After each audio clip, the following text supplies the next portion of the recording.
Hi, everybody. I'm Paul Jaramillo, Director of Threat Hunting and Intelligence for Sophos MDR, and I'd like to welcome you to our Threat Intelligence Foundation series. So in our sixth and final session, we are going to be covering geopolitics and nation-state threats. So how is it relevant to cybersecurity? What exactly is a nation-state threat? Who are the most active ones out there? And have there been any major shifts or trends in the last few years?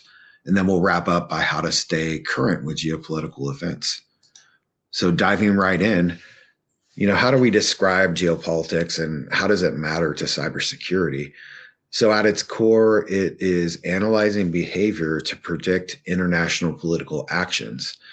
So if we can establish a baseline of behavior of how various countries act in a given scenario, that does help kind of predict or give you higher confidence in how they'll behave in a future scenario of the similar kind.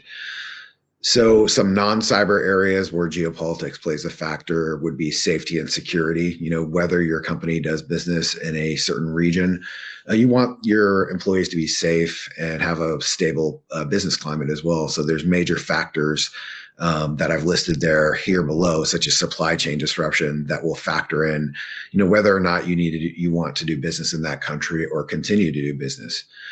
However, the main area that we're focused on and why geopolitics is considered a component of threat intelligence is that it is often a leading indicator of cyber action. So when they take a specific political action, that can often inform you on how cyber activity may be directed as well. So what exactly is a nation state threat? Well, that means that there's some level of state involvement occurring there that links them to the state. This actually occurs under a spectrum, which is why you've seen some threat intelligence analysts moving away from nation state threats and using a state sponsored range of criteria. So the spectrum goes from a non-state actor, so there's zero linkage at all, to state integrated, where they are actually a formal part of the government or the military in their day-to-day operations.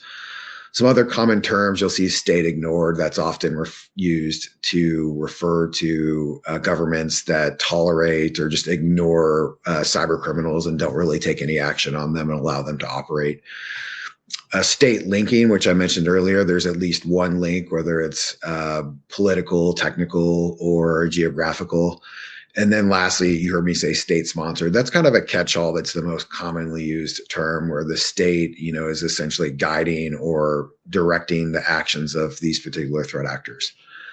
So going into some of the characteristics that define a nation state threat, these are going to be advanced threat actors that can operate in a whole spectrum of technical capacities. So they're going to use the least sophistication required. And that's kind of one of the defining traits, is they're not going to burn a 0-day or use some of their custom tools when an older exploit would suffice to do the job. Hence, they don't give up too much of their tradecraft.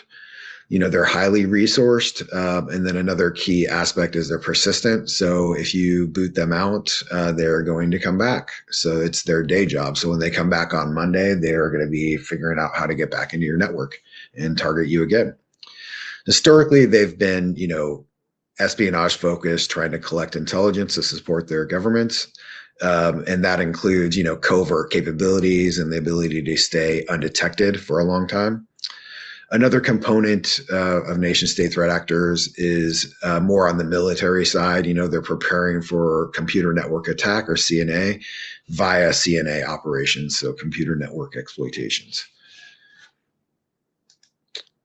So who are the most active ones? Well, clearly we're going to be talking about China. They're the largest resourced and have had the biggest impact. One of their defining traits is they've had a stronger emphasis on commercial intellectual property theft than maybe some other state actors. So much so that General Keith Alexander of the NSA coined or described their activity as the greatest transfer of wealth in human history back in 2012. And some other characteristics is that China does publish the 5-year plan that threat intelligence analysts eagerly await, because it informs us on what they're maybe targeting from an intellectual property theft and targeting perspective. They've also taken interest in PI, large data sets or PI databases, and targeted collecting those as well. And then notably, I think it was in 2021, China does have a required vulnerability disclosure policy where any company operating within that country will need to disclose that to the government before patching it, which is definitely kind of a change in how things have been done historically. If you're looking for more information on TTPs and threat activity from nation states, Sophos does have some great coverage with our Crimson Palace and Pacific Rim blogs that you can find on news.sophos.com. So it's not just China, though. However, the other three that are widely talked about are Russia, Iran, and North Korea. Within Russia, you've got the SVR, which is the foreign intelligence capability, the FSB, which is the largest, and then the GRU, which is the military intelligence.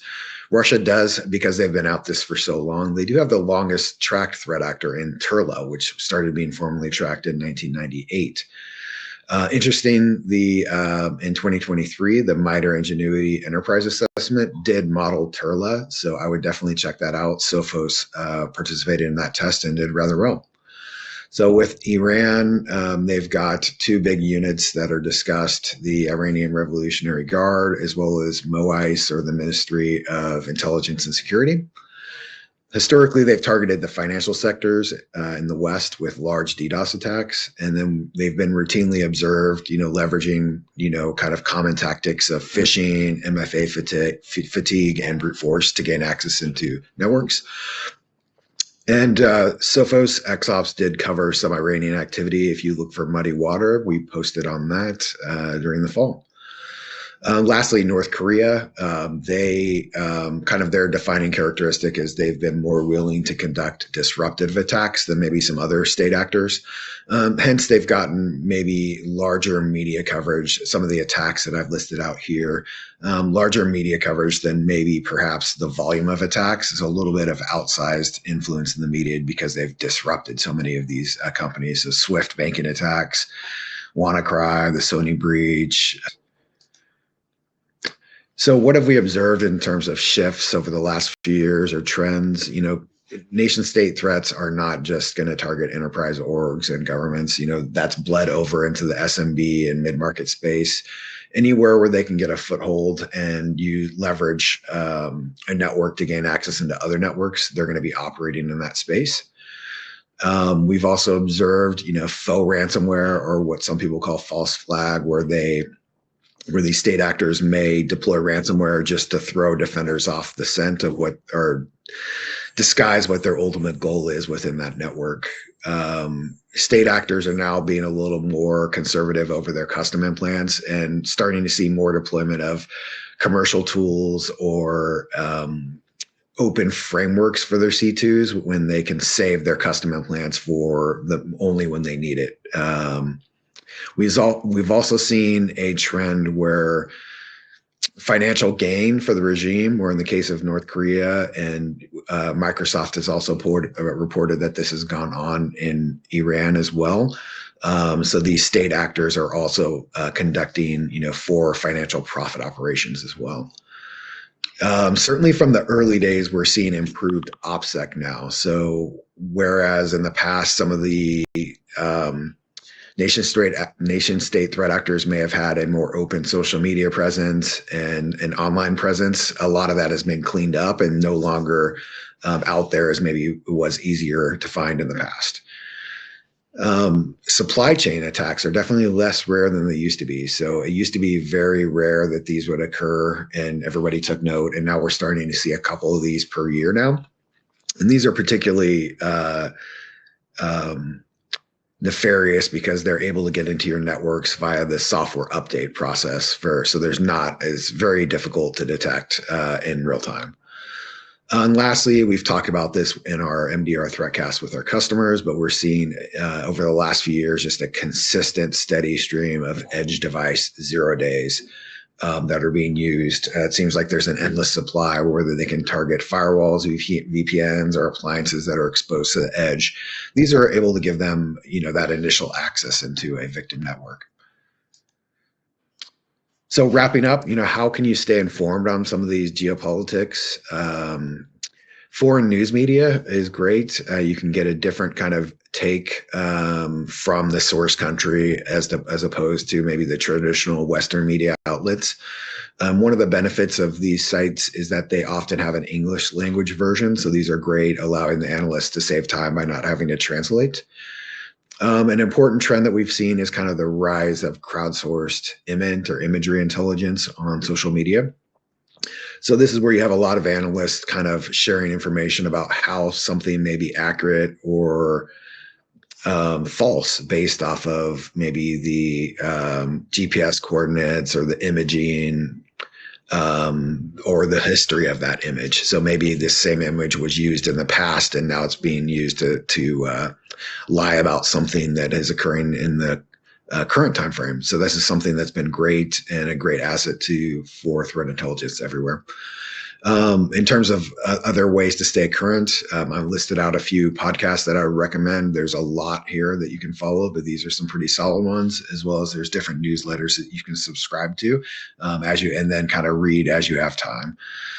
So with that, we are going to wrap up our sixth session. I hope you enjoyed them all. And if possible, please like and subscribe and comment if there's anything else you'd like to see. And until then, please stay secure and thank you very much. Goodbye.